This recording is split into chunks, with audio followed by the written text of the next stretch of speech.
Welcome to Fix Me Master, your go-to channel for tech fixes, tips, and tricks.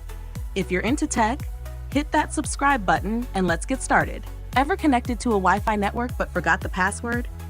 No problem. In just 1 minute, I'll show you how to find all saved Wi-Fi passwords on your Windows 10 PC using a simple command. Let's jump right in. Open Command Prompt. Press Win-R, type command, and hit enter. Make sure to run as administrator for full access. Step 2. List all saved Wi-Fi networks.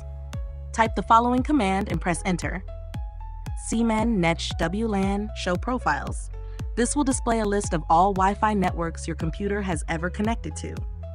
Example output: profiles on interface Wi-Fi, all user profile office Fi, DJ Bonmoch 5 GHz. Here we see a saved Wi-Fi profile named DJ Bonmoch. Step 3. Reveal password for a specific network. Now, type this command, replace DJ Bonmoch 5 GHz with your Wi-Fi name, cman netsh wlan show profile name equals DJ Bonmoch 5 GHz, key clear. Scroll down to key content and that's your Wi-Fi password. Example output: profile information, DJ Bonmoch 5 GHz, authentication, WPA2 personal, cipher CMP, GCMP, security key present, key content 0005.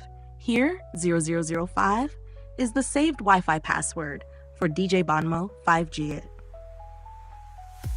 And that's it. In just a few seconds, you can recover any saved Wi-Fi password on your Windows 10 PC.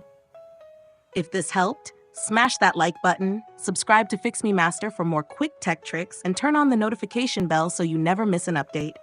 See you in the next one.